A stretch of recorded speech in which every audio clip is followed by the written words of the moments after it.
Welcome to SWOP's Special Edition program. Today we will be showing you guys youth films. My name is John Acosta, and I was the Communications Fellow for this summer 2022. This program was focused on environmental justice and moving into a just transition.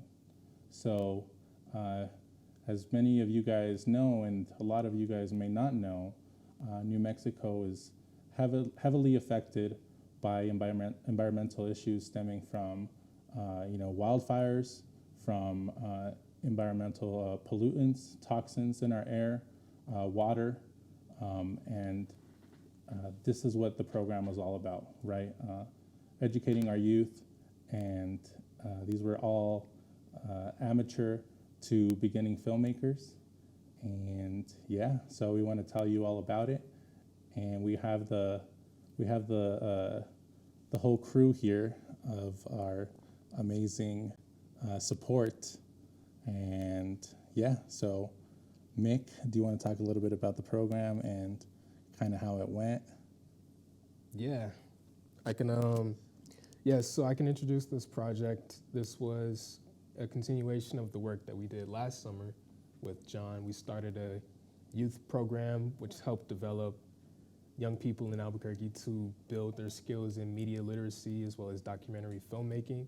And last summer was a different project from this, funded through a different organization.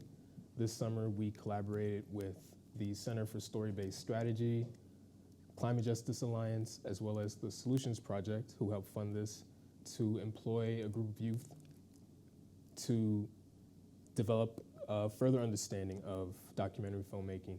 And as John mentioned, it was based on themes centering around environmental justice and how it affects our communities, and topics including housing, gender justice and reproductive rights.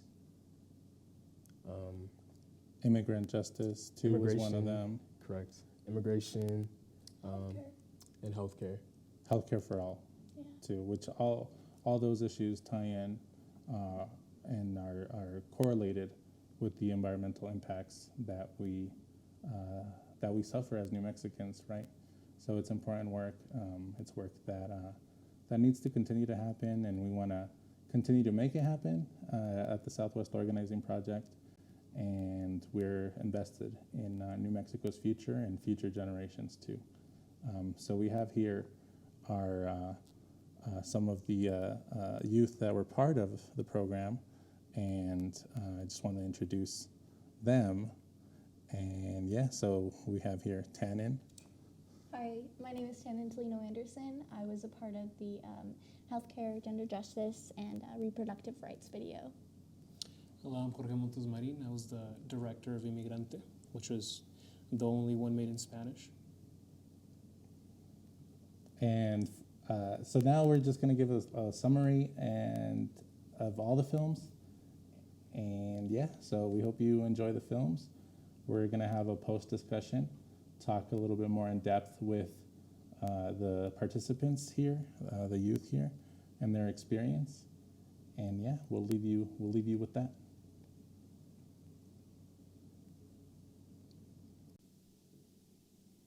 Hello, everyone. My name is Jorge Montes Marin. I'm the director of this short film, Inmigrante. Inmigrante covers the story of Hilaria Martinez and her community to liberate her husband from an unjustified ICE detainment. Thank you. I hope you enjoy. Denuncié públicamente ante los medios de comunicación que Probation había entregado a mi esposo. Y hasta el día de hoy lo digo, no me avergüenza. Yo se los dije a los medios americanos, hispanos, que soy una mamá indocumentada, pero que tenía las ganas de traer a mi esposo a casa porque mis hijas merecían estar con su papá, porque yo había visto cómo estaban sufriendo.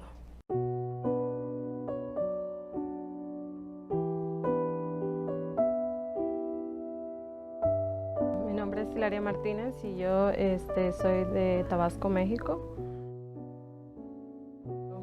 2001 fue la primera vez que yo vine a Estados Unidos. Ya para ese entonces ya traía a mi bebé de 1 año y mi esposo, sin ninguna familia, sin conocer a nadie. Llegué aquí, llegué a Arizona a Tucson y empezó mi vida loca. La ley SB 75, la que le daba acceso a los policías a preguntarte tu estatus migratorio por tu color de piel. Entonces, cuando pasó esa ley en el 2010, cuando lo firmó la gobernadora interina, porque antes eran Janet Napolitano, entonces a la que siguió la aprobó. Este mismo día que la aprobó, mi esposo y yo decidimos que teníamos que salir de Arizona con mis 4 hijas. Decidimos que no nos íbamos a quedar y perdimos todo lo que habíamos ganado en Arizona. Y vine a Nuevo México porque para esa fecha todavía era gobernador Bill Richardson. Y me acuerdo que lo miré en una entrevista y dijo que todo inmigrante era bienvenido a Nuevo México. Entonces como que se me encendió la luz y dije, wow, yo me tengo que ir para allá. Mis hijas tienen que estar en un espacio seguro. Mi esposo fue detenido y por la policía cuando salió de la casa, iba para su trabajo y dijeron que estaba tomado porque mi esposo tiene una condición en los ojos y él al no aceptar hacer el alcoholímetro lo detuvieron, lo llevaron a la cárcel. Hubieron 3 reportes. Cuando mi esposo llegó al último ya a la cárcel que lo entregaron, el reporte no coincidía porque le dijeron que le encontraron drogas. Entonces, pues cuando recibieron todo lo que mi esposo llevaba, encontraron todo menos la droga. Estuvimos 58 días porque le dieron la fianza, pero no tenía el dinero, entonces tenía que trabajar para juntar y pagar los $5,000 que me pidieron de fianza.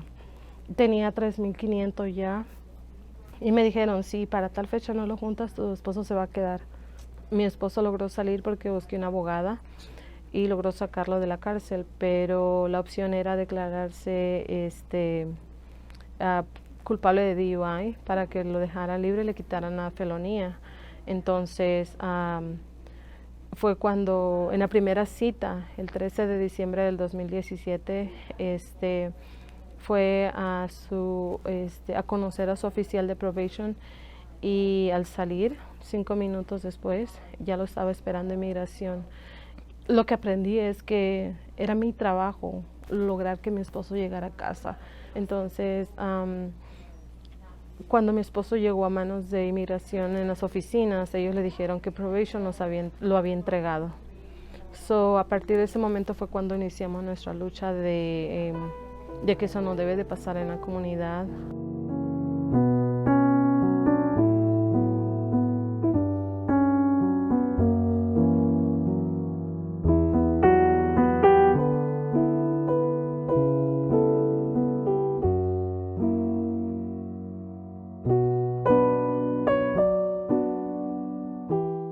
Como familia no volvimos a ser los mismos. Como familia nos quedamos con las secuelas. Mis hijas que nunca habían tomado un medicamento, hoy tienen que tomar una pastilla para dormir, tienen que tomar una pastilla para la ansiedad, tienen que tomar una pastilla para no tener las pesadillas que les llaman. Mis hijas viven medicadas, mis hijas tienen que ir a terapia. Yo jamás le había pedido al gobierno para ir a un doctor, a una terapia, y ahora yo tengo que solicitarlo porque no me alcanza. Entonces, no solo lo económico, es cómo destruyen una familia. Mi esposo está en casa, gracias a Dios, pero eso no significa que no nos dolió, que no nos duele y que no nos va a doler. Mi esposo sufre de depresión, una depresión terrible, y a veces trabaja lo que puede, lo que le dan sus fuerzas, a veces que dicen no puedo más, y pues es la verdad. Me pasa todos los días, pero las mamás siempre tenemos que estar como más fuerte, como no pasa nada, o si pasa, no te preocupes, todo va a salir bien. Entonces, todos los días me levanto con ese pensamiento de que es un día más. Y soy la proveedora de la casa, yo proveo todo. A mí lo que más me duele es ver la tristeza de mis hijas, pero sobre todo ver la tristeza de mi esposo, verlo sufrir. Y como hombre, le es difícil aceptarlo, es difícil para él buscar ayuda. Entonces, me duele por ellos. Por mí ya no. Si mis lágrimas las ves, ya no son por mí, es por ellos, porque quisiera que el tiempo se hubiera detenido. Volver a ver a mis hijas reír.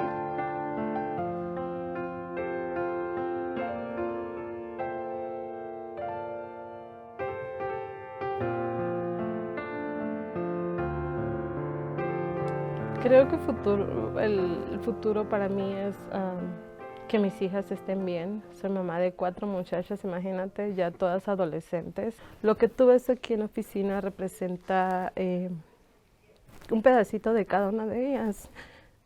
Por ejemplo, ese cuadro me lo regaló mi hija hace poco. Mi compañera me regaló una planta. Yo estoy poniendo mis pequeños detalles. El arte de mi hija más pequeña. Sus fotos.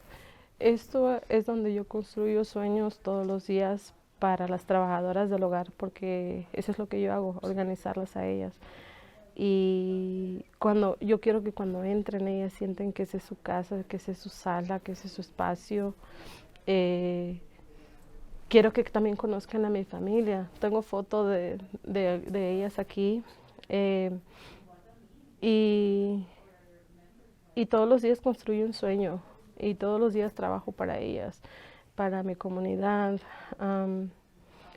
Desde que pasó lo de mi esposo, nosotros convertimos nuestra tristeza, parte de nuestra tristeza, en algo positivo. Por ejemplo, cuando lo detuvieron, en vez de nosotros recordar esa fecha como algo triste, lo recordamos como algo positivo. Entonces, como mamá, dije, ¿qué tengo que hacer para que mis hijas crezcan un poco más felices? El 13 de diciembre, y todos los meses lo hacemos, a partir del 13 de diciembre que él regresó en el 2018, esa fecha nosotros decidimos compartir nuestra cena con familias que no tienen hogar. Cocinamos todos, preparamos todo, subimos todo al auto y salimos a las calles a cenar con las familias que viven en las calles. Y a partir del 2019, cuando ya tenía ese trabajo, ya tenía dinero, y no digo que me sobra, pero tengo para pagar mi renta, y sacamos una porción siempre de cada cheque, y al mes, o si se puede 2 veces al mes, hacemos 300, 500 burritos, preparamos café, preparamos aguas, compramos lo que tengamos que comprar y le servimos a las familias. Es como cada mes agradecerle a Dios de que estamos todavía juntos, de que vamos a seguir juntos y que no nos va a pasar nada porque estamos juntos. Entonces, eso es lo que yo hago. Cambié las fechas tristes para algo positivo.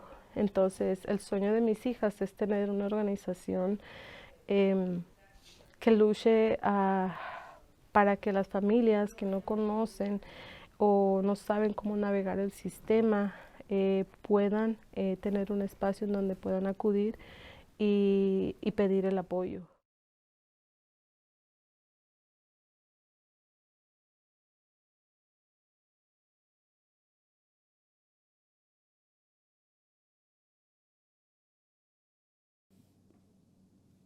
Hey everybody, my name is Mikhail Gray, the Communications Coordinator at the Southwest Organizing Project, and this next video you're about to see is called Living Day by Day.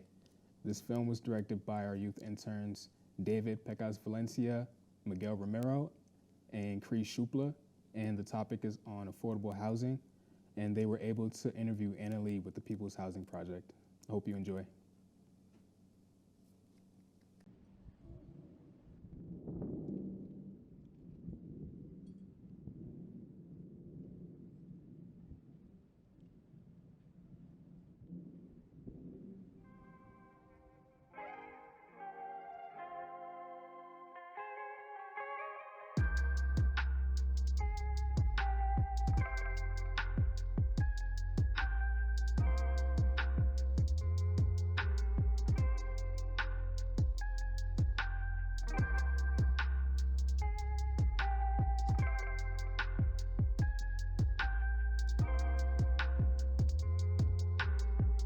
sort of didn't agree with the way things were going, and I was tired of just being angry about it and sort of letting that fester. I had to find a way to redirect that energy into, you know, some type of action. And yeah, and that's kind of why I became an activist.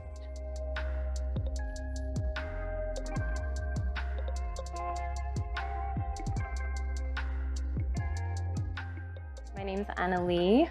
My pronouns are she, her, and I'm Chicana, half Chicana and half French.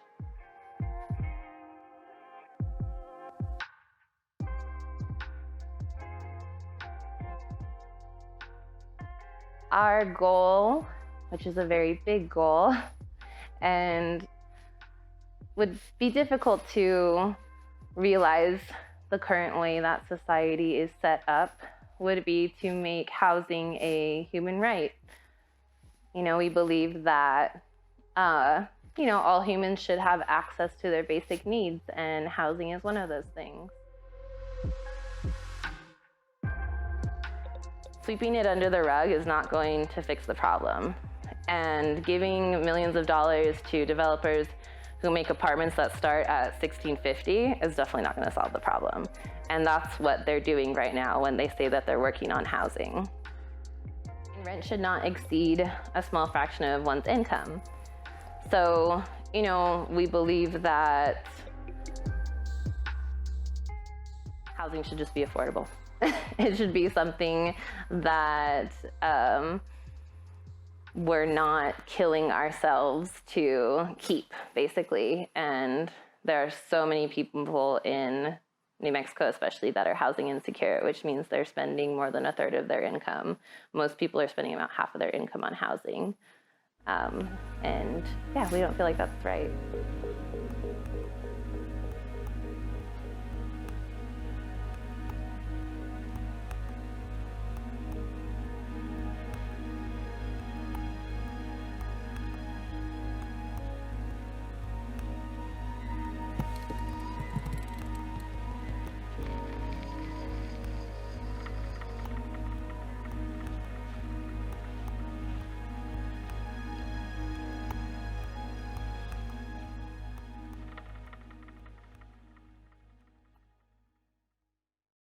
It seems like the conversations of affordable housing and homelessness are always separate conversations, and they need to be the same conversation, because there are landlords who, I mean, specifically I can tell you there's a property management company called Greystar in town.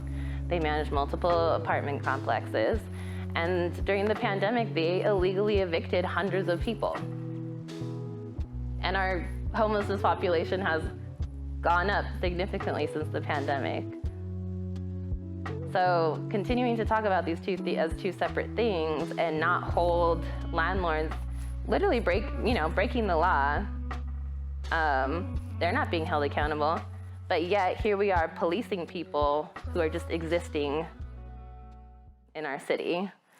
And so it feels really hypocritical, and I feel like a lot of our, local politicians want to just dump the problem on police, and that's not going to solve the problem. You can clear Coronado Park over and over again as many times as you want. It's not going to solve the problem. And it feels like, to me, especially with some of Keller's recent comments about how he wants police to find a way to interpret laws different ways so that he can kind of sweep this under the rug so that these homeless people can be not visible, so that we can keep handing out millions of dollars to developers to make unaffordable housing.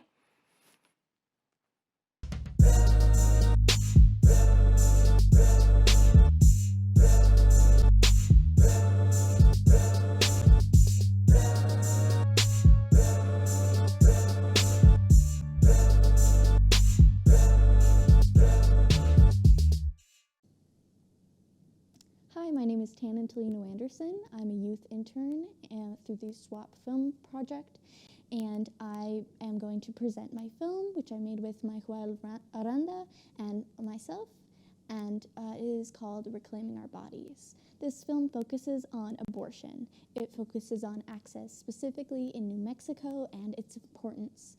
We specifically talked to Lorraine and Daniel Hicks, who are healthcare professionals in the industry, and talk and see their point of view. Thank you so much, and I hope you enjoy.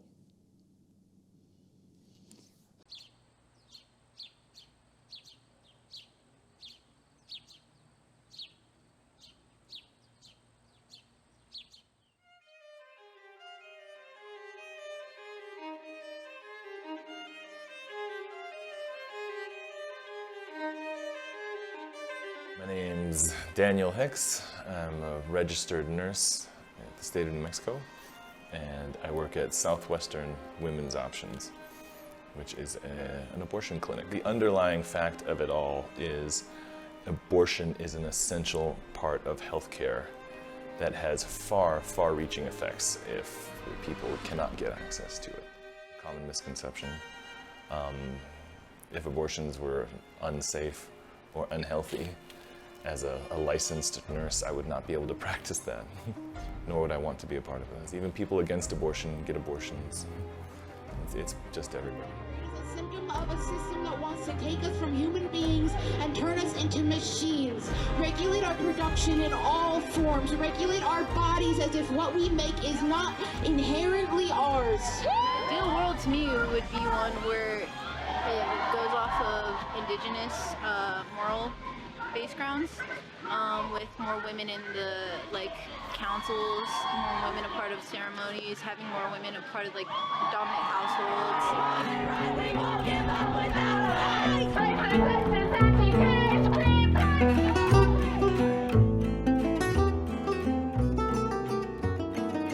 Yes, I believe women, I believe men, I believe anybody who is a human being deserves to have health care. My name is Cecilia Lorraine Trujillo Aragon de Cordova. I am a descendant of many ancestors, and those that I remember, I think all of us need to remember who our ancestors are and where we come from, because that is the base, that is our root. We're part of the Topacal, which is a group of traditional healers, and we came together with a doctor at Casa de Salud at that time so that we could combine the medicine. Really important that we support women no matter what the reason is behind this. You know, this is a hard decision. All of you have this inside of you to utilize the strength of your ancestors. The energetic exchange that I feel within myself and within the exterior world whenever it's calling for a feminine energy, that I felt that some of my masculine energy could have been neutralized with feminine energy. I essentially allowed that flow to manifest within myself. Listen. There's a lot of listening that is not happening on both sides of the party, as always whenever humans are involved. But I think a lot of this and miscommunication I have in the world is just a lack of listening and assuming that you have to fill each empty space with words.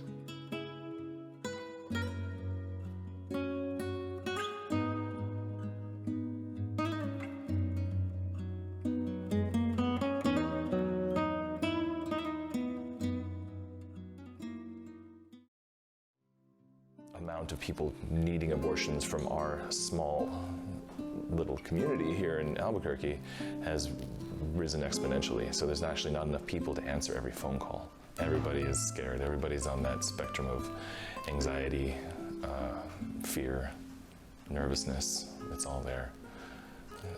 I am usually one of the first people that they see when they come in, and I feel it's my job to kind of be a safety net. People seeking abortions can connect to funding services to help out, like the Religious Coalition for Reproductive Choice. They can help out with lodging, with meals, things like that. The best thing people can do is to either support access through those funding sources You know, just calling up the National Abortion Federation or contacting them through email, they can give you a number of places to donate, or you can donate to them. It's all of it is helpful. Other small things people can do are support abortion providers. You know, meals, snacks. You know, any little thing is helpful. Just write a card, say, hey, we appreciate you. If you want to support the clinic, don't give them money or anything. The money should go to funding services to help people get access. But food, it's so nice.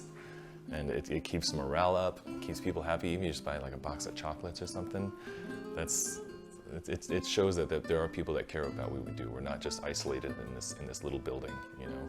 Another place for abortion services is Dr. Curtis Boyd's office, and his phone number is 505-242-7512. They do take Medicaid and Presbyterian insurance. And then there's Planned Parenthood. There's 23 Planned Parenthoods here in New Mexico. And there's one, I think in particular, on San Mateo, who they provide birth control, family planning, work with infections, breast cancer screening, and abortion care. Go to the Department of Health. The Department of Health, there's quite 4 or 5 of them here in Albuquerque. It's free. And the thing is, you have to make an appointment. The Department of Health is, there's one here in the South Valley. There's one close to Carlisle. I don't remember the exact address. Their main number is 505-841-4100, okay? So they can help you with all kinds of birth control. The Center for Reproductive Health, that's at UNM. They do provide family planning. They also are one of the main centers for abortion here in Albuquerque. You make me all blind with your civil rights. You demand that I eternize your name. Walk ahead.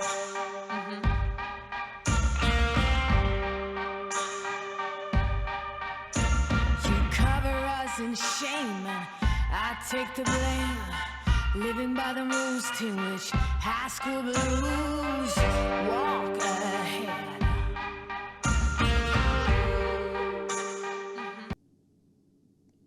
Hi everybody, John Acosta here again, and I am introducing Paola Flores Nieto's film. Her film is called A Moment in Time, and this short documentary was talking about topics around public access, affordable health care, and it just takes you through several different emotions that make you question where justice lies in the world of commodified health coverage.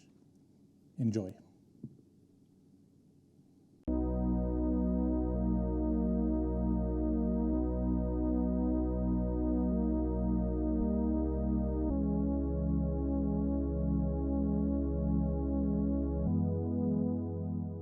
Understanding healthcare is not something we really talk about today and age. So what is healthcare? We all need help at times of need, from the time that we pop out of our mothers until the time that we're popped back into the earth. The repercussions of climate change are becoming more and more obvious as we age in this corrupt world. The communities most affected by the pollution of our capitalistic society are mainly those of color and of low income. This is what we like to call sacrifice zones.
state of New Mexico, from what I understand, is still missing nearly 6,000 registered nurses for the state of New Mexico. 8 to 10 patients to care for, when the ideal ratio should be, you know, 1 nurse to every how many patients, depending on the unit you're working on. If that unit is not properly staffed, you're not going to get the care that you need. If we don't have enough nurses to do the work, if we don't have the capacity in our hospitals to handle the overwhelming populations that they are receiving, because we have so many people that are already dealing with preconditions that they have in their health, and they find themselves in a hospital because their systems can't handle what they've been exposed to, because they were already vulnerable. Patient care suffers. So it's all linked and interwoven with one another, and one thing impacts the other. My hopes were that there would be this dramatic acknowledgement and awareness and recognition of the fact that perhaps we were going in the wrong direction for all these years, and that all around the world we were going to just change our ways, that we were going to concern ourselves with the environment and make dramatic changes to the way we live our lives, and the way industries work, and the way the economy works, and the way we cared for our planet, and the way we care for one another.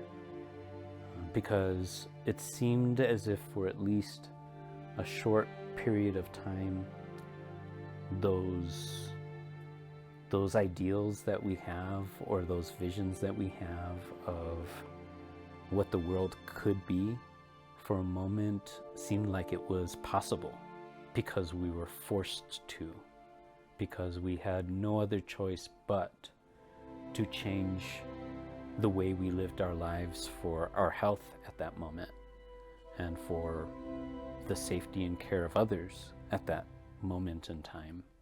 If we remember when we were all stuck in quarantine and we couldn't go out, and we didn't go to work, we didn't go out into the world, we were forced to face one another at home. And suddenly the air was cleaner, the water was cleaner, the streets were clear, we were concerned about one another. People were entertaining each other from balconies of their homes. For just a moment in time, we were maybe what we should have been. And it didn't stick.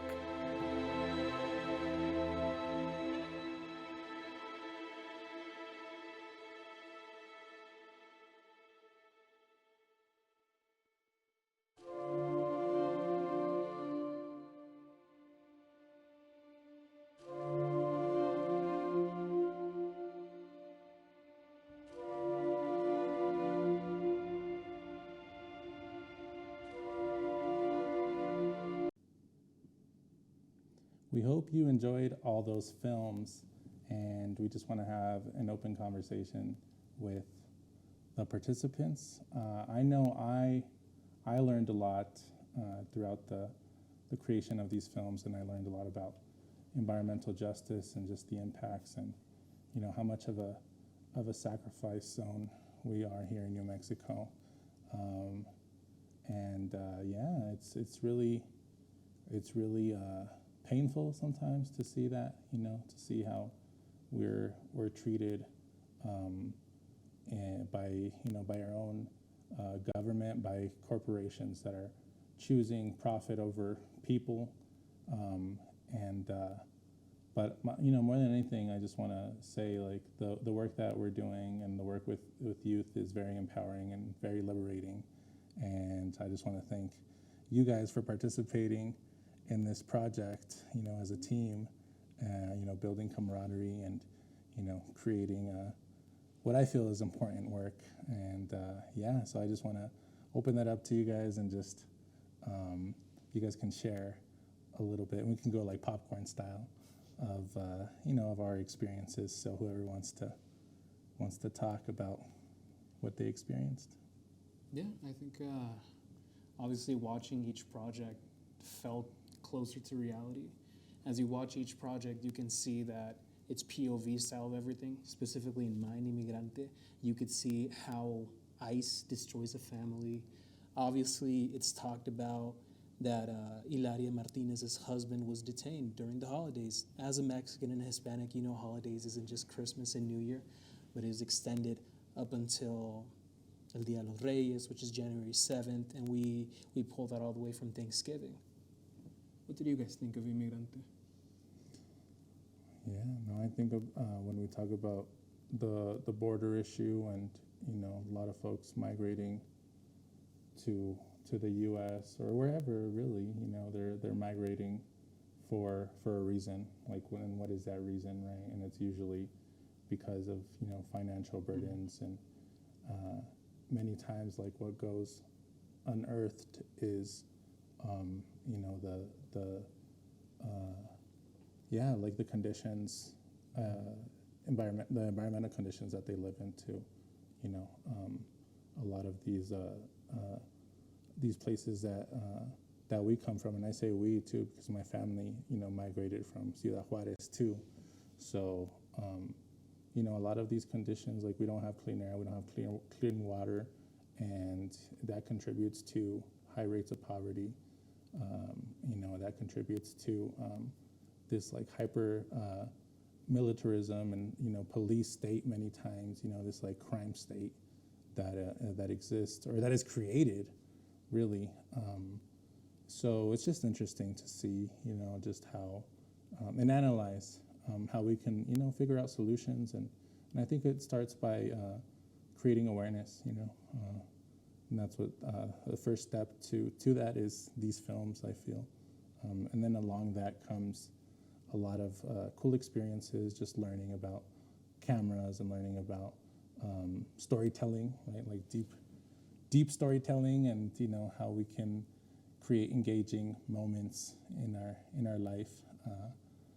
And it was also cool just to like, not talking about Inmigrante anymore, but just talking about the overall project. It was cool to premiere these in Icon and have these premiered in Icon. So that was really cool. The premiere, it was packed. There was a lot of people, and that was amazing. So, what did you guys think about that? About the premiere? It was just like kind of like emotional, because we really did like work so hard for these films all summer. We worked together, that's what we wanted, was to create these films, and we didn't really know what we were doing at first. Like we kind of all were just like, ah. And then we came up with like these things that really did become a reality. I think like the most shocking part to a lot, at least me personally, was that like this is a real film. This is like, it's like my baby, So it was so fun, and what I really liked about a lot of them were that they were full of visuals. They was just like, they really did address the issues that we wanted to address, like they really did go out of their way to go above and beyond and address like exactly what we wanted to focus on. They really were like what we wanted. So I think that was like one of the coolest parts. So yeah, for sure. Yeah, I think it was so surreal to have them premiered at a actual live theater with an audience, because this whole project, like we know, it was grassroots, and it stemmed from something that wasn't from a professional level, and I think that added to just the authenticity of the videos. I mean, especially your video, you filmed it all in Spanish, and I think that just created such a level of authenticity with the way you could see Hilaria and her journey in this country, and many other immigrants in this country don't have access to things due to a lack of literacy or lack of access to to resources. And so just having that on the level of just base level understanding and keeping it in that simple lens made it, I feel like, so much more easy to understand those experiences. And with this project too, I think, like you said, Tannen, it was a collaborative effort because all of us came from different places. I know me especially, I don't have a professional background in video production, but we took a lot of help from John and a lot of help from many other mentors that we brought in on this project, and we visited other organizations to get their insight and perspectives. And I think that all helped because this isn't something that could have been done alone, and our projects all intersected as far as their issues, and it was great. It was a really good thing to do. Yeah. Just following on what Tannen said, that each project was our baby, I think it's really true in the sense that each project came from something that we wanted to do. For example, as a person of Mexican descent, to help out the community in my form, which is media, was something really amazing, that each project could have a little bit of us, what we're interested in. For example, again, Inmigrante was a really good idea. Yours was a really good thing. I really liked the abortion aspect of it, how you brought people from your family. The also protests. Yeah, just having that hands-on experience. Yeah, it's actually kind of interesting too because I actually used my own film the other day through the resources that it had because a friend of mine was like, I need an abortion and I don't know what to do. So I was able to use those resources and was like, well, actually, I have a film. So it was like weird, but it was helpful, you know? And I feel like what we did that I really loved was that we actually provided resources. Like we provided something like like I think all of our films provided something, you know? Like they all had projects and they had ways for everyone to reach out and help in the community. And I just think that's like the most important part of like what we made is that they will have an impact, and if someone needs something, they can be like, oh my gosh, well, I actually saw that, you know? And I think that's just like one of the coolest parts is like we are making an impact, and I think that's really like the most surreal part about it. So yeah. What do you guys think about just the overarching theme, right? Like why we created this program in the first place, and that was right to talk about climate change, and moving away from this extractive economy that is really harming us and causing a lot of these illnesses in our communities, right? That sometimes we don't, or many times we don't even know about, right? Can you guys talk a little bit about that, and maybe just what we discussed in the group? Well, I think the main thing, obviously, is bringing awareness. I think in each of the documentaries, we talk about a certain subject, whether that be immigration, housing, abortion, which is really hot up in the air right now. And, well, yeah, the main thing, bringing it back to contamination, which was a project that Mikhail talked about earlier that we did last year, which I was lucky enough to be a part of. That was about the jet fuel spill that not a lot of people knew. I know a lot of friends who were military brats per se that I talked to them about it, and they don't know the issue. How are we supposed to know about it? Yeah. I think there's a lot of issues like that right now, especially even within our community in Albuquerque, that are just really impacting like everything in our environment and our climate especially. I mean, how hot was it the other day? It was like 100 degrees. And it's September, so I think that, our world is changing, and I think that we need to change with it. And I think that's something that's so important and isn't talked about enough. And I felt like, not even in just these films, but even in the internship, we were able to really talk about that and discuss it and discuss a lot of issues that are so current that we really need to talk about and address in our world, Yeah, there's a sense of urgency that I think is somewhat missing in the world of today. I think in a lot of areas and in a lot of spaces, we don't think things are as important as they should be. And so I think one of the goals from these films was to not only raise awareness, but also to inform people and provide resources, like you mentioned, Tannen, and then to also inspire people to change, right? To inspire people to get up and do something. To act and mobilize, yeah. To act and mobilize, and I think that's one of the very beautiful things that is a part of films and short documentaries like these. They have an emotional impact on those who watch them. Yeah. Well, the biggest takeaway from me is, just connecting the dots and how all these issues like healthcare for all, like immigrant justice, homes for all is an issue that is about climate change, right?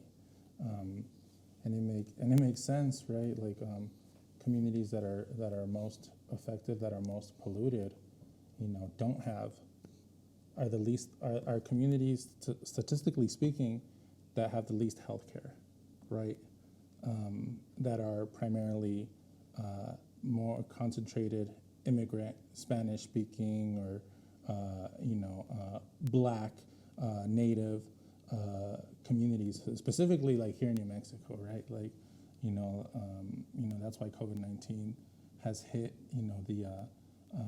I guess like the Four Corners area or the Navajo Nation and indigenous communities the most, because their air was already contaminated and polluted, and like we see this issue affect, many of our Black, Brown, Native, indigenous communities, and we're seeing it like in Jackson, right? Like what's going on in Jackson with the water, you know what I mean?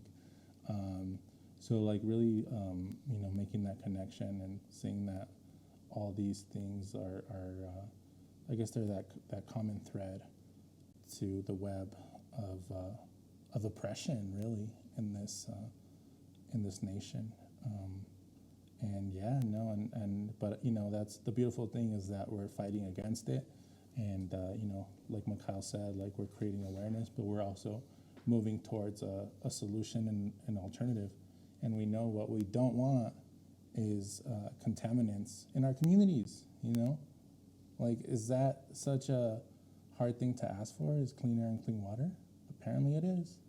Apparently, but it's a human right. Yeah. It should be. So. I mean, it's the same thing with all the things that we've talked about, like immigration status, abortions, healthcare for all, housing for all. I feel like should be baseline things that everyone should have access to. But for some reason, we're seeing that here in Albuquerque, right? Yeah, that issue is heavily prevalent.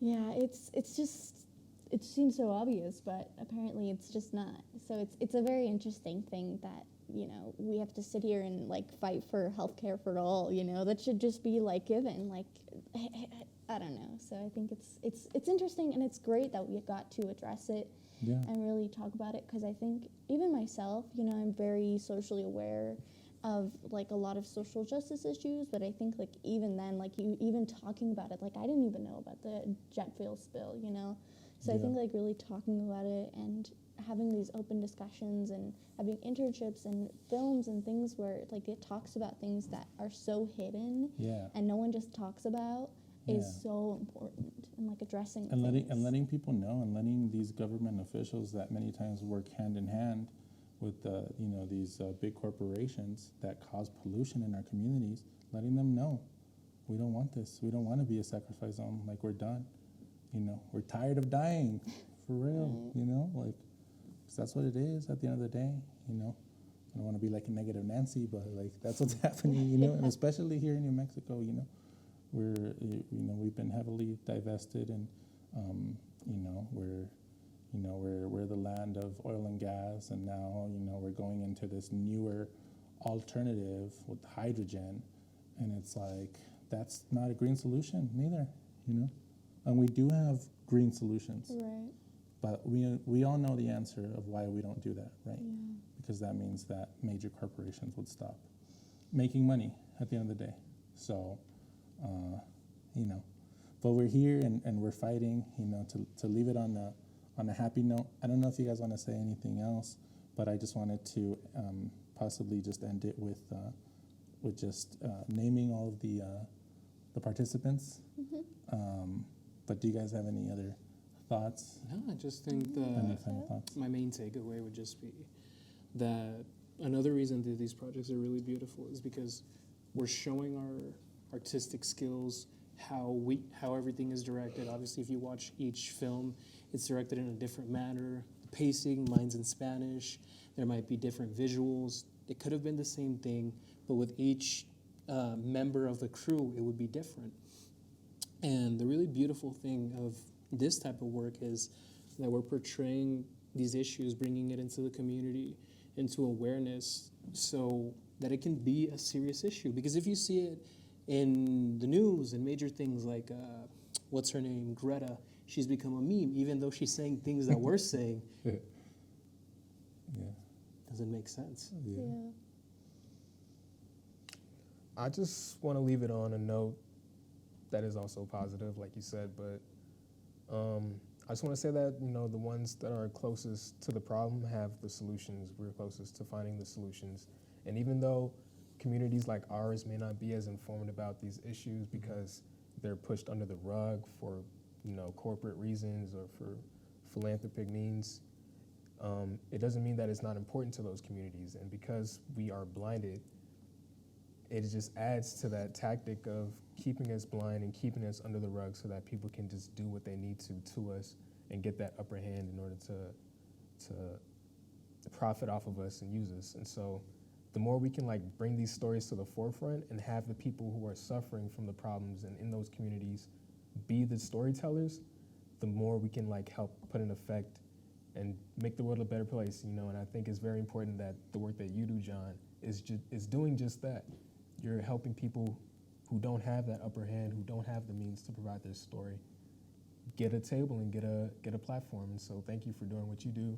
And yeah, thank you guys for just Yeah. everything. Thank you, Macau. Love, man. Love always. And hopefully we can continue to do these projects and we can all be a part of it. Yeah, definitely. And I think like it was really great being part of this, and it really like has been able to shift my perspective on how I see a lot of things and to a more left-like way in a lot of ways. And I think it's really just so important to talk about this kind of stuff. And even like the small community that we built, you know, with the 8 of us, or the how was it, like 11, 11, yeah.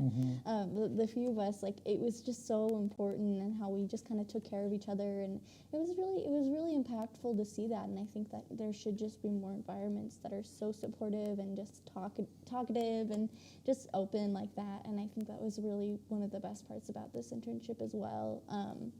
But yeah, I'm really glad we did this. I think it was really awesome to see just all of it happen, for sure. But yeah. Cool. Is there, before I read off these names, is there any way that people can support? How can they support, Mikhail? I'd say visit swap.net/donate to help fundraise more projects like these in the future.